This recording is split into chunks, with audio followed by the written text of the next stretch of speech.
Exactly how we're going to put this together. The ingredients include the trinity of all Cajun cooking, which is diced celery, diced green pepper. You can use red pepper, yellow pepper just as easily. And of course a whole diced Spanish onion. On top of that, I've got a pound of frozen wild-caught crawfish tails. Now, you could make this dish out of live crawfish, boil them, and I guess deshell them. Would take you half a day to do that. You'd probably eat half of them in the process. So I always like to go with this. You can find this at just probably any seafood market in the area. If not, you can certainly find it on the internet. I've also got a tablespoon of cayenne pepper. I like my stuff spicy. I use filet in my shrimp etouffee. It's something you don't normally see.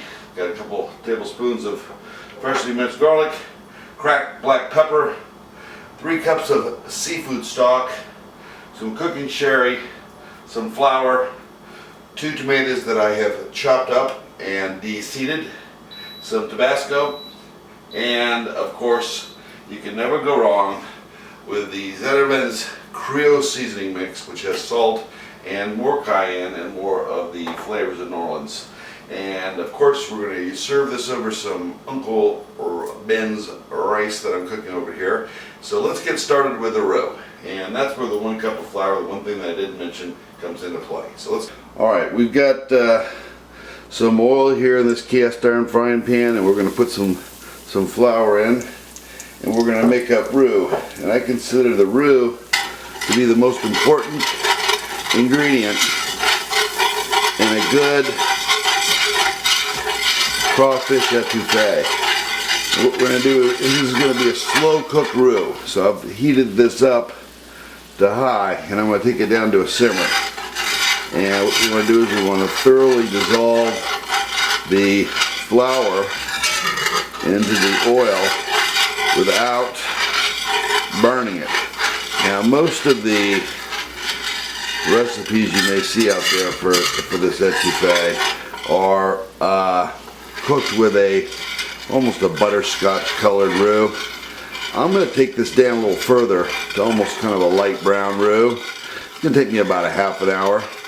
I think the little bit darker roux gives the ultimate sauce to our crawfish etouffee a little richer and a little deeper taste, but that's just my opinion. So I'm going to continue watching this. You definitely don't want your roux to burn, and this isn't my first rodeo, so I'm going to sit here and very carefully tend to this for about another half an hour until I get this spot on, because I don't want to start over and do it again. So let me come back and we'll take a look at this once our roux is ready. Alright, our roux is just where we want it to be. So what we're going to do is we're going to start out by putting in our garlic first.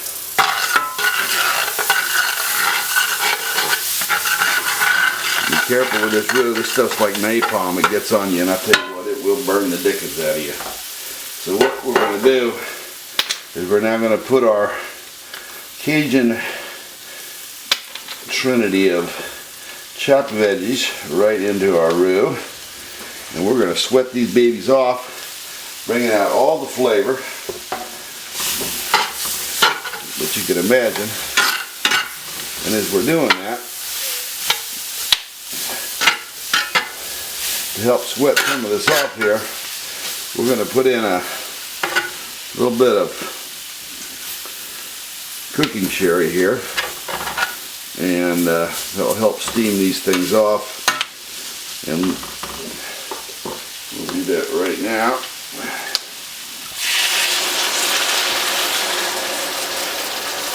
Over the thing.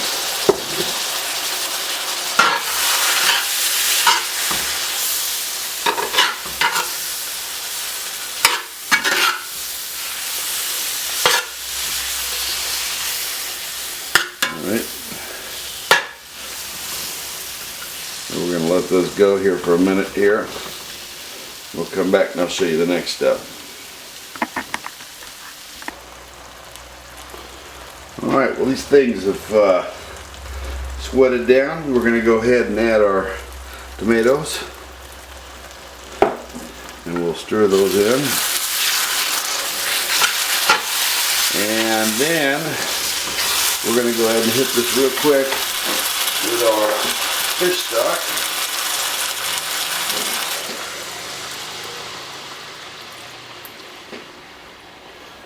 Just that in there.